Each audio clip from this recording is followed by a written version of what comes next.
نحمده ونصلي على رسوله الكريم اما بعد فاعوذ بالله من الشيطان الرجيم بسم الله الرحمن الرحيم رب اشرح لي صدري ويسر لي امري واحلل عقدة من لساني يفقهوا قولي رب زدنا علما اللهم فقهنا في الدين اللهم انا نسألك علما نافعا وعملا متقبلا ورزقا طيبا اللهم انفعنا بما علمتنا وعلمنا ما ينفعنا وزدنا علما آمین یا رب العالمین. وجعلنا فیہا اور ہم نے بنائے اس میں، کس میں؟ اسی زمین میں، جنات باغات من نخیل و عناب، کھجوروں میں سے بھی اور انگوروں میں سے بھی. اسی میں ہم نے کھجور اور انگور کے باغ اگائے. کھجور جو تھی یہ عربوں کا ایک یعنی بہت ہی سمجھ لیں ان کی غذا تھی، ان کا سارا انحصار کھجور پہ ہوتا تھا، ان کی تجارت کھجور کی ہوتی تھی. اور کھجور ایک بہت ہی مفید پھل ہے، یہ ایسا پھل ہے جس کی ہر چیز یوز ہوتی ہے. یعنی آپ اگر کھجور کو کچی کھانا چاہیں کچی بھی کھا سکتے ہیں، پکی بھی کھانا چاہیں وہ بھی اچھی ہے، پھر سکھا کے بھی اس کو کھاتے ہیں، پھر اس کی گٹھلیوں کو بھی وہ لوگ اپنے جانوروں کے لیے غذا کے لیے یوز کرتے تھے، جانوروں کو کھلاتے تھے. پھر اس کی جو شاخیں ہوتی تھیں اس سے بھی کام لیتے تھے، اپنے گھروں کی چھتوں کے اوپر اس کو یوز کرتے تھے. اس کے جو تنا ہوتا تھا اس کو بھی یعنی اپنی کنسٹرکشن کے لیے استعمال کرتے تھے. پوری کی پوری کھجور جو ہے وہ یوز ہوتی تھی، درخت سے لے کے پتوں سے لے کے پھل سے لے کے سب چیز تک کہ گٹھلی تک. اور یہ بڑی ریفریشنگ اور بہت مطلب اس میں انرجی ہوتی ہے اور بہت اس کے فوائد ہیں، بہت نیوٹریشس پھل ہے یہ.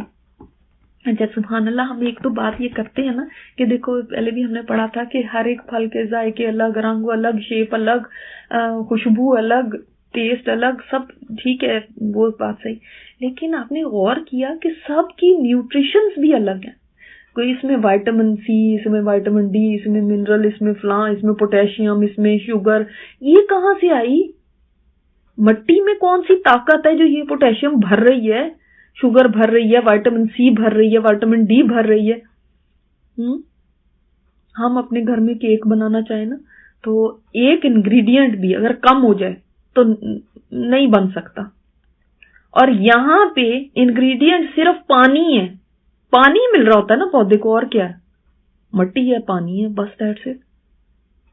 ان دو چیزوں سے یا صرف پانی سے اتنی طرح کی چیزیں بن رہی ہیں اور ہر ایک کی تاثیر فرق ہے، کوئی گرم تاثیر کا، کوئی ٹھنڈی تاثیر کا. سبحان اللہ. تو اللہ تعالیٰ دکھا رہا ہے کہ تم اللہ کی پاورز کو انڈر ایسٹیمیٹ کرتے ہو. اللہ اکبر. اگر تمہیں اللہ کی پاور کا پتہ چل جائے نا، کبھی شک تک نہ کرو باس بات الموت میں. تو اللہ تعالیٰ نے پوری پکچر پینٹ کر کے دکھا دی یہاں پہ کہ دیکھو اللہ تعالیٰ کیسی کیسی چیزیں بناتا ہے تمہارے لیے، تمہیں سمجھ نہیں آتی پھر. اور پھر دیکھیں یہ کھجور جو ہے یہ معدے کے السر کے لیے اچھی ہے، دماغ کے لیے بڑی نیوٹریشس ہے. انگور پھر آگے آناب انگور ہے، انگور کی کئی قسمیں، یہ طائف میں تو بکثرت ہوتا تھا. اور انگور بھی ہم سکھا کے بھی کھا لیتے ہیں، ویسے بھی کھا لیتے ہیں. اور ویسے دیکھیں سبحان اللہ، انگور کا شیرہ کیسے اللہ تعالیٰ نے اس کی پیکنگ فرمائی ہوئی ہے. اور اس کے بارے میں آتا ہے انگور کے شیرے کے بارے میں کہ یہ ماں کے دودھ سے بڑی مشابہت رکھتا ہے ذائقے میں بھی اور انرجی میں بھی.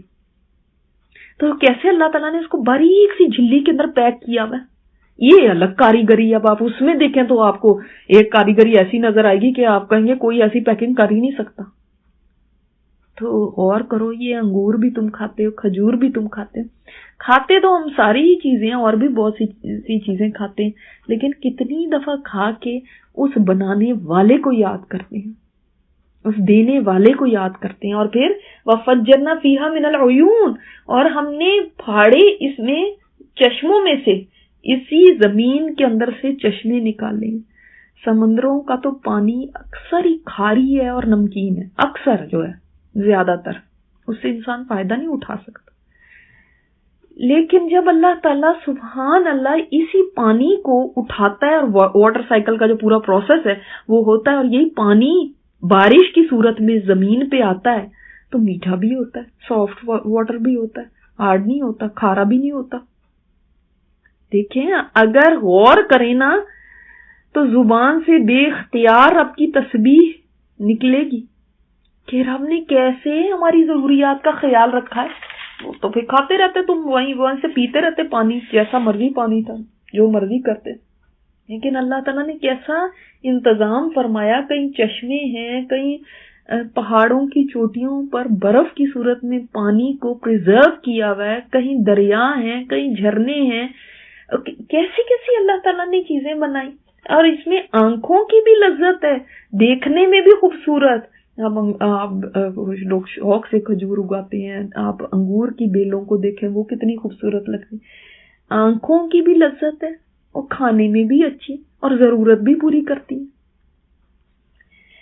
یہ کیوں اللہ تعالیٰ نے بنایا؟ لِيَأْكُلُوا مِن ثَمَرِهِ، تاکہ وہ کھائیں اس کی پیداوار سے. کس کی؟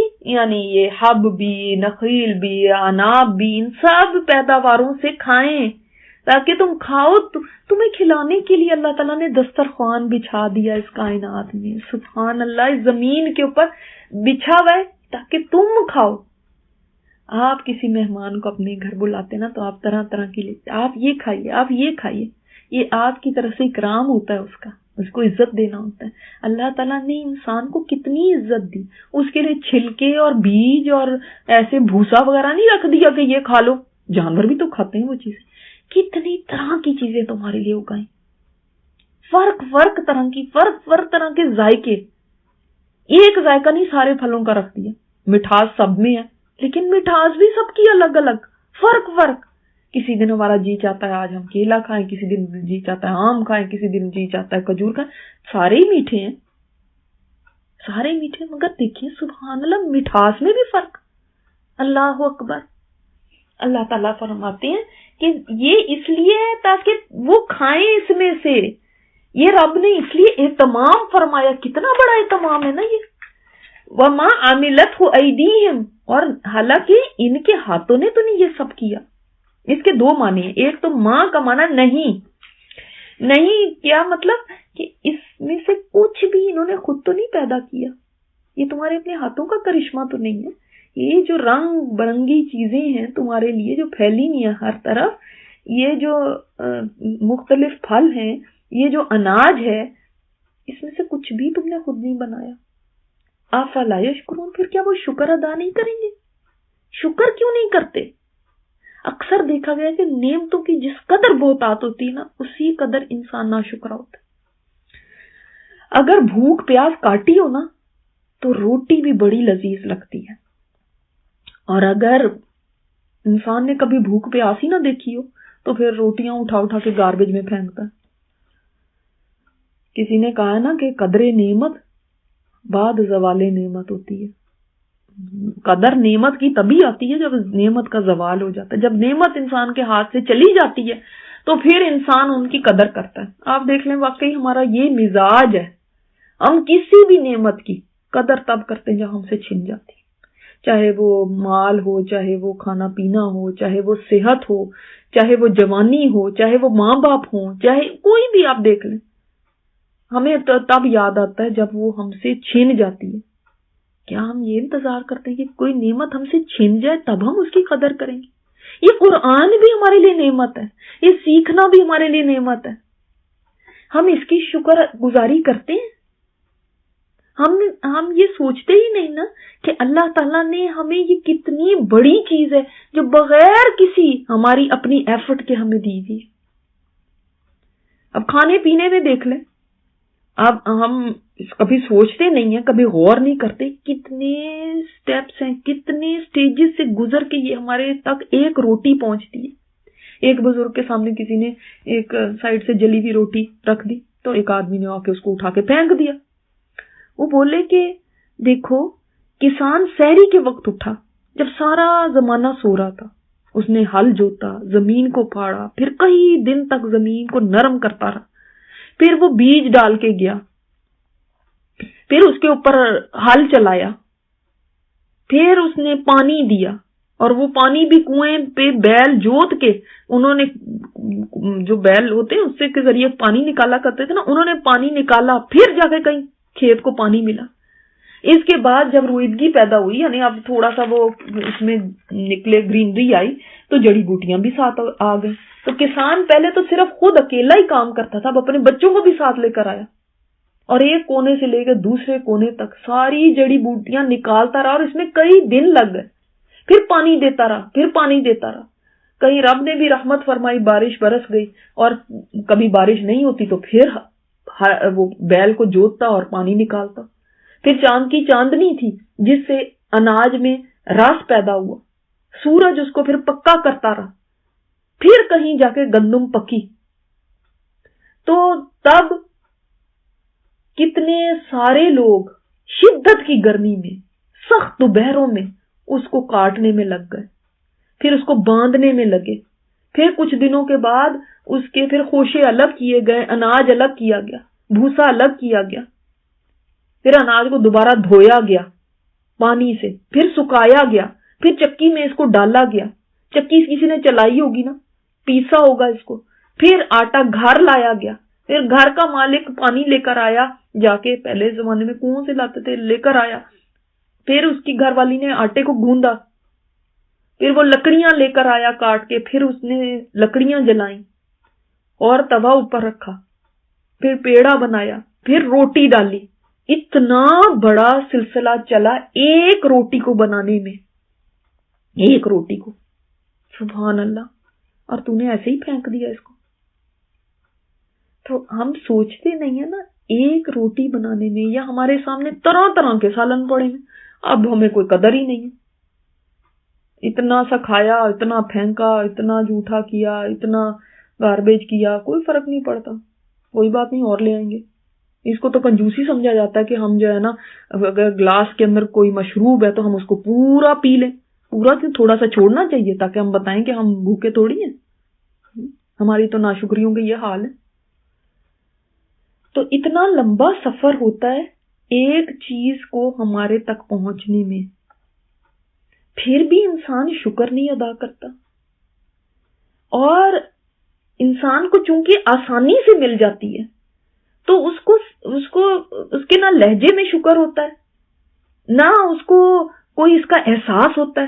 نعمت ملنے میں دیر ہو جائے نا، یا بڑے مسئلوں کے بعد ملے، اللہ معاف کرے، تو دیکھیے گا پھر ایک نعمت کے اوپر بھی انسان کیسے ہلکان ہوگا، کیسے دعائیں کرے گا، اور جب وہ ملے گی تو سنبھال سنبھال کے رکھے گا، پھر کتنی قدر کے ساتھ اس کو یوز کرے گا، پھر کتنا شکر ادا کرے گا. کیا یہی ہمارے لیے برا ہے کہ ہمیں نعمتیں جلدی جلدی مل جاتی ہیں؟ کیا ہمیں ترسا کے اللہ نعمتیں دے تو تبھی ہم پھر شکر گزار ہوں گے، ہے نا؟ دیکھیں نا، کوئی بھی ایک نعمت آپ سوچ لیں جو آپ کو بڑی مشکل سے ملی ہے. مثال کے طور پر کسی کو اولاد نہیں ہوتی تھی، بڑی مشکل سے کہیں جا کے، بڑی جیسے کسی کو کہیں گے دعائیں اور منتوں مرادوں کے بعد کوئی اولاد ہوئی تو پھر اس کو کیسی قدر آتی ہے اولاد کی. اور دوسرے لوگ اولاد کو ضائع کرنے پہ چل پڑتے ہیں. تو کوئی نعمت بھی آپ اٹھا کے دیکھ لیں، جب ہمیں بڑے اللہ ترسا کے دے نا، تو پھر ہمیں بڑی اس کی قدر ہوتی ہے. اللہ جلدی دے دے تو ہمیں کوئی فرق ہی نہیں پڑتا کہ کوئی ملی ہے یا نہیں، کوئی احساس ہی نہیں ہوتا. تو اللہ تعالیٰ فرماتے ہیں تم نے اس کے لیے کوئی عمل نہیں کیا، تم نے اس کے لیے کوئی ہاتھ پیر نہیں مارے، یہ تو اللہ تعالیٰ نے تمہارے لیے عطا کر دے.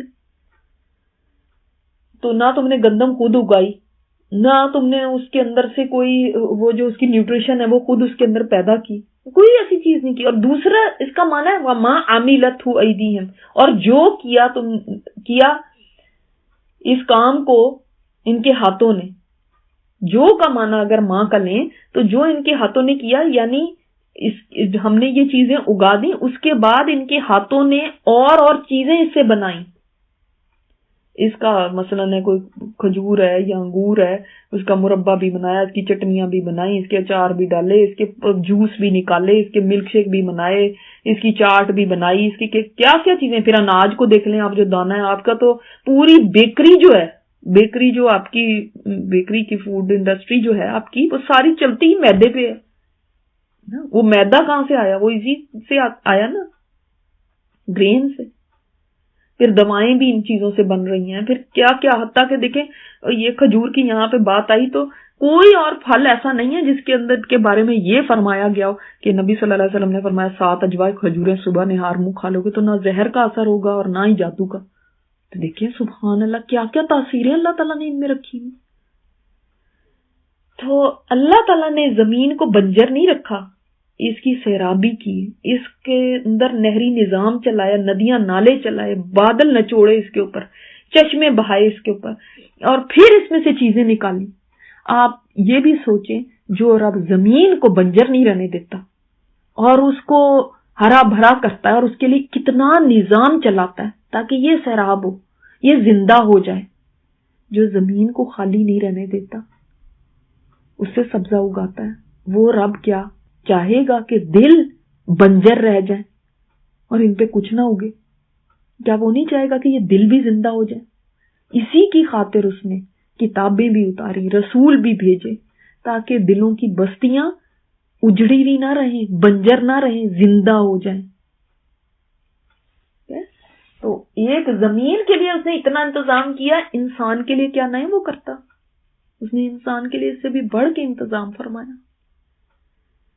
تو اللہ تعالیٰ نے ہمیں بتا دیا یہاں کہ وہ جانتا ہے کہ ہمیں کس کس چیز کی ضرورت ہے، اس نے ہماری ضرورتیں پوری کرنے کے لیے دیکھو کہ کیا کیا طریقے کیے، تو پھر کیا وہ شکر نہیں ادا کریں گے؟ کھا پی کے کیا شکر نہیں ادا کرنا؟ کیا عاجزی نہیں آنی چاہیے؟ شکر صرف یہ نہیں ہوتا کہ یہ کہنا اللہ نے بڑی نعمتیں دی ہیں اور پھر اس کے بعد کسی اور کے در پہ جا کے جھک جانا۔ شکر یہ بھی نہیں ہوتا کہ ہم کہیں کہ ہاں اللہ کا بڑا احسان ہے ہم پر اور پھر اسی کی نافرمانی شروع کر دیں کھا پی کے۔ شکر کا ایسنس کیا ہے، شکر کی اصل کیا ہے کہ پہلے اللہ پر ایمان لایا جائے، پھر اس کے کہے کے مطابق زندگی گزاری جائے، یہ ہے شکر۔ ہمیں یہ شکر کا پتہ نہیں مطلب ہی نہیں سمجھ آیا، ہم بس شکر یہی سمجھتے ہیں کہ بس یہ لپ سروس یہ شکر ہوتی ہے، بس ایسے ہی بولتے جاؤ اور اس کے بعد کرنی ہم نے اپنی مرضیاں، تو یہ شکر ہو گیا۔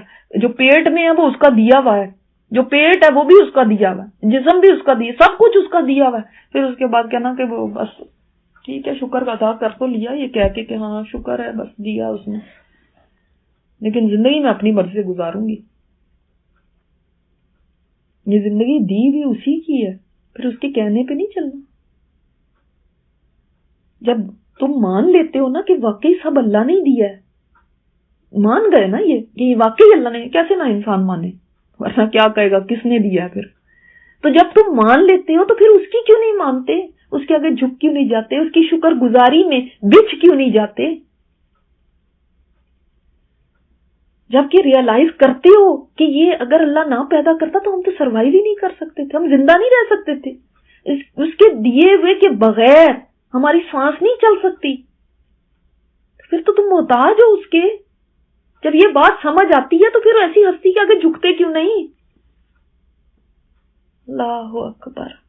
پھر آپ دیکھیں ایک اور بات اس میں بڑی پیاری نکلتی ہے کہ جو انسان بھی اللہ پہ ایمان لے آتا ہے نا اور اللہ تعالیٰ سے تعلق رکھتا ہے وہ ہی زندہ ہوتا ہے، ورنہ جس کا تعلق اللہ سے نہیں ہوتا نا اور جس کا اللہ پہ ایمان نہیں ہوتا، کنیکشن نہیں وہاں پہ جڑا ہوتا، وہ دل بھی مردہ زمین کی طرح ہے۔ سمجھ آئی بات؟ بنجر زمین، مردہ زمین۔ جب اس کو ایمان مل جاتا ہے، جب اس کا کنیکشن اللہ سے جڑ جاتا ہے، جب اس کا تعلق مضبوط ہوتا ہے نا، پھر وہ کیسا ہوتا ہے؟ پھر یہ جیسے یہاں پہ فرمایا اللہ تعالیٰ نے احییناہا، پھر وہ زندہ ہو جاتا ہے دل۔ پھر اس کے بعد کیا ہوتا ہے؟ وَأَخْرَجْنَا مِنْهَا حَبًّا، پھر اس میں سے پھوٹتی ہے خیر۔ جی ہاں، اس میں سے خیر پھوٹتی ہے، اور فَمِنْهُ يَأْكُلُونَ، پھر اس میں سے وہ کھاتے ہیں، یعنی پھر انسانیت جو ہے اس سے فائدہ اٹھاتی ہے، ایسے شخص سے لوگوں کو فائدہ پہنچتا ہے، وہ انسانیت کے لیے فائدہ مند بن جاتا ہے وہ ایسا انسان۔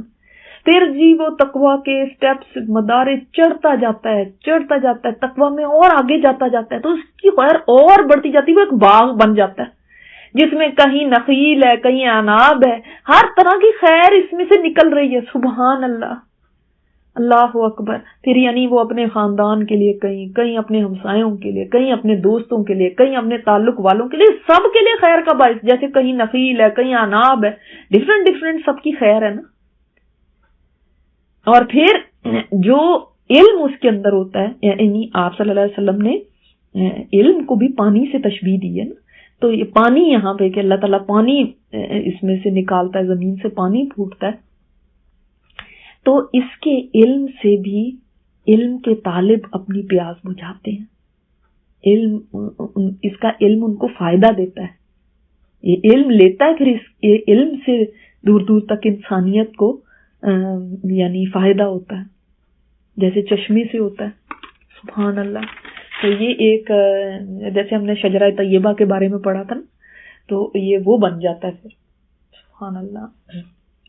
پھر اللہ تعالیٰ نے فرمایا سبحان الذی خلق الازواج کلھا. پہلے تو سبحان کے لفظ کے اوپر سبح یسبح تسبیح میں نے آپ کو بتایا نا، اسی سے سین با ہا سے یہ ہے، اسی سے تسبیح ہے، اسی سے یسبحون آگے جو آیت 40 میں آ رہا ہے یہ ایک ہی لفظ ہے، اسی سے یہ ہے. تو اصل میں کیا معنی ہے اس کا؟ سبحہ کا معنی تیرنا ہوتا ہے. تیرنا، جیسے آگے اس کا ترجمہ تیرنے کا ہی آ رہا ہے، یہ لفظی معنی ہے. پھر اس سے یہ کیسے بنا لفظ تسبیح کا؟ ہم یہاں پہ پڑھتے ہیں سبحان اللہ، سبحان الذی. تو اصل میں یہ تیرنے سے پہلے سمجھیں، تیرنا کیسا تیرنا ہوتا ہے؟ جس میں سر پانی سے اوپر ہوتا ہے. آپ نے دیکھا نا لوگوں کو تیرتے ہوئے، تو ایک تیرنا ہوتا ہے سر پانی سے اوپر رکھا جاتا ہے، ایک ڈائیو اندر بھی ہوتی ہے لیکن سر پانی سے اوپر. تو تسبیح کیا ہے؟ جیسے تیرنے والا سر اوپر کر کے تیرتا ہے، تو اللہ بھی اوپر ہے ہر کمی سے، ہر کمزوری سے، ہر فلو سے، ہر ویکنس سے. سمجھ آئی؟ اچھا، اب جو تیر رہا ہے اس کو کانسٹینٹلی مسلسل حرکت میں رہنا پڑتا ہے نا. وہ بازو بھی ہلا رہا ہے، پیر بھی ہلا رہا ہے.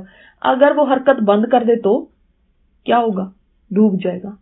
اسی طرح انسان روحانی طور پہ بھی اسی وقت تک تیرتا ہوا رہ سکتا ہے، ڈوبنے سے بچ سکتا ہے. اس دنیا کے دیکھیں نا، میں نے جیسے آپ کو بتایا کہ دنیا میں اتنی ٹیمپٹیشن ہے، اتنی دنیا کی اپنی طرف کھینچتی ہے نا انسان کو. پھر شیطان بھی ہے، پھر اس کا نفس بھی ہے، سب کھینچ رہے ہیں.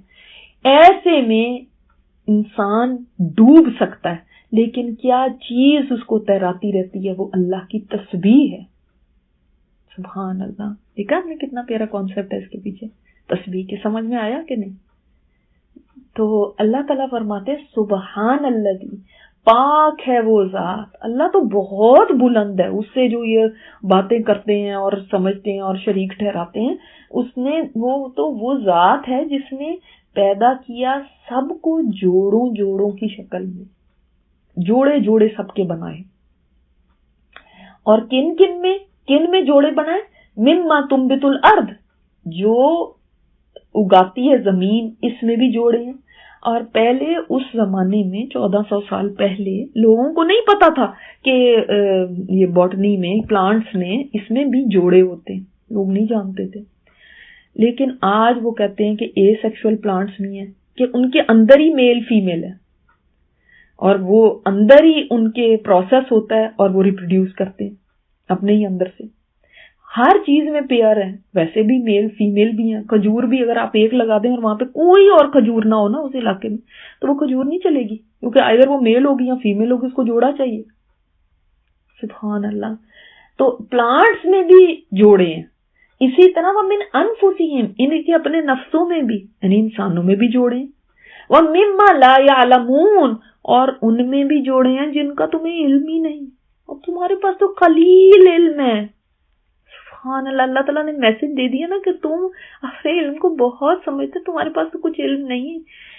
جتنی دنیا میں اسپیشیز ہیں ان ساروں کا علم نہیں کہ وہ کون کون سی زمین پہ، صرف زمین پہ کون کون سی جاندار چیزیں موجود ہیں، ان کا علم ابھی انسان کو پوری طرح نہیں ہے. آئے دن کہتے ہیں ہمیں ڈسکوری ہو گئی، ایک ایسا بندر مل گیا جو انگوٹھے کے برابر ہے، ایک ایسی مچھلی دریافت ہو گئی جو ایسی ہے، وہ پتہ نہیں کیا کیا چیزیں دکھاتے رہتے ہیں. تو یہ نئی نئی چیزیں وہ دریافت کرتے ہیں، یعنی اب ڈسکور کر رہے ہیں، ان کو نہیں پتا تھا.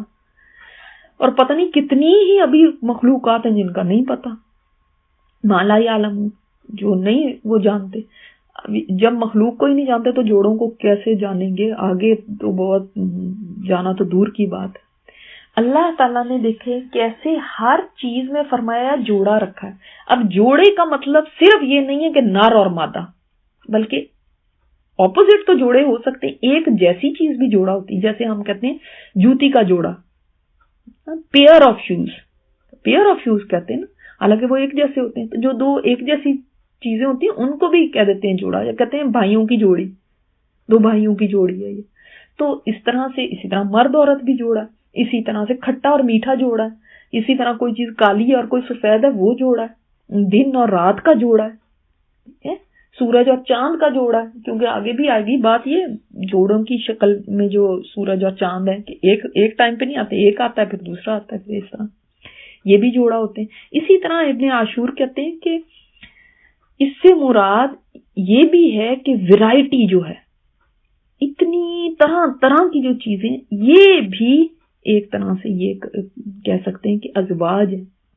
یہ کتنی قسمیں اللہ تعالیٰ نے بنائی، کتنے سائزز ہیں، کتنی طرح کی ان کی پیداوار ہے. سب چیزیں جوڑے جوڑے میں ہیں، سوائے اس ایک اللہ کی ذات کے کہ اس کا کوئی جوڑا نہیں ہے اور نہ ہی اس کو اس کی حاجت ہے، نہ وہ اس کا محتاج ہے. انسان بھی جوڑے کا محتاج ہے، دوسری چیزیں بھی جوڑوں کی محتاج ہیں، لیکن اللہ کی ذات ایسی ہے جو جوڑے سے پاک ہے. آپ دیکھیں ساؤتھ پول ہے تو نارتھ پول ہے، ایسٹ ہے تو ویسٹ ہے نا. دیکھیں ہم یہ آپ لیتے جائیں نام تو آپ دیکھیں گے کہ واقعی ہر چیز جوڑے جوڑے میں، اور جتنی انسان آگے علم اس کا بڑھتا جا رہا ہے تو وہ واقعی حیران کن بات ہے. تو اللہ تعالیٰ نے احساس دیا کہ تم تو جانتے بھی نہیں ہو، جوڑوں کو نہیں جانتے، تم ان مخلوقات کو نہیں جانتے، تمہیں کیا پتا اللہ تعالیٰ نے کیسے ہر چیز کو جوڑے جوڑے میں پیدا کیا. تو اس وقت کے لوگ انہوں نے تو ویسے ہی اس آیت کے اوپر ایمان رکھا ہوگا. آج مما تنبت الارض کے سارے سائنس اس کے اوپر ہے کہ پودوں میں کس طرح سے جوڑیں. سبحان اللہ، جو چیزیں ہمیں آج نہیں معلوم ہو سکتا ہے کل معلوم ہو، پھر اور زیادہ ہی آیت کھل کے ہمارے سامنے آ جائے گی. سبحانک اللہم و بحمدک، نشہد ان لا الہ الا انت، نستغفرک و نتوب الیک.